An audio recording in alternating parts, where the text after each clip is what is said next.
Hello po sa inyong lahat mga ka-crypto. Ako po si Pinoy Crypto Trader at sa video na ito ay atin mong pag-uusapan ang aking technical analysis dito po kay Bonk ngayon pong July 8 taong 2024. At ayan, nakikita po natin dito sa chart ni Bonk na patuloy pa rin po na naglalaro ang kanyang market price dito sa loob ng ng ating pattern dito na isa pong triangle pattern na binubuo ng dalawang kulay puti na linya.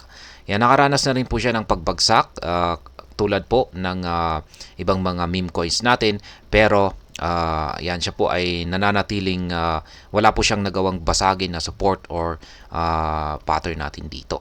Kasi kung mapapansin po natin ay ang liit ng pangangatawan ng ating Hall-Sweet indicator dito. At ganun din, maliliit na rin kung minsan ay wala pang nabubuong mga QQE bars dito sa ating QQE mode indicator. Ibig po sabihin nito ay wala pong gaanong volatility itong si Bonk. Ibig sabihin ay wala pong gaanong bumibili ngayon or nagbebenta ngayon dito kay Bonk. Kaya matamlay po siya.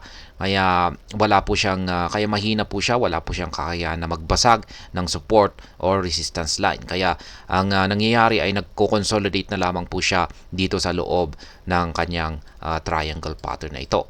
Pero ang binabantayan po natin dito kay Bonk ay ayan, ipit na po siya at wala na po siyang magagalawan dito. Kung pag umabot na po siya rito sa pinakadulo or ang apex portion ng ating pattern na ito ay maiipit na po talaga siya at kailangan na po siyang magkaroon ng breakout. At ayan, kung dito po siya magkakaroon ng breakout sa upper portion nito, ay inaasahan po natin na mangyayari rito ay magresulta po ito sa kanyang pag-angat sa presyo. Pero pag dito po siya magkakaroon ng breakout sa lower portion nito, ay ang inaasahan naman po natin dito ay magresulta po ito sa kanyang pagbagsak sa presyo. Kaya ayan, yan po yung tinututukan natin ngayon dito kay Bonk. Ayan, binabantayan po natin ang kanyang mararanasang breakout kung saan po siya tatagos or kung saan po yung portion dito ng kanyang pattern na kanyang babasagin.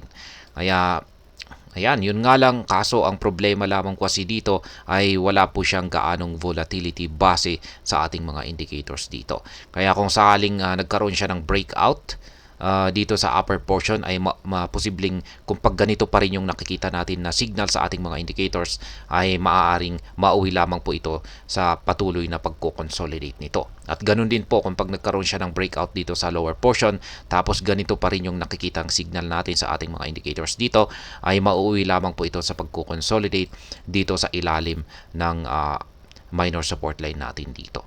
Kaya ayan, kulang po sa volatility ngayon itong si Bonk.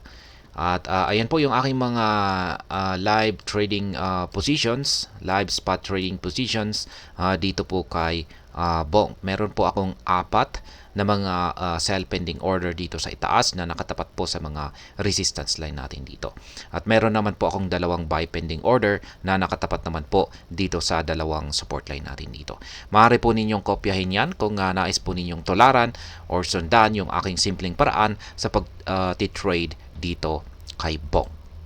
Sa mga bago lamang po rito, ay check na lamang po ninyo ang description ng video na ito para malaman kung anong platform at mga indicators ang ginagamit ko dito. At hanggang dito na lamang po tayo sa video na ito mga ka-crypto. Marami pong salamat sa panunood. Ingat po tayo lagi at God bless po sa ating lahat.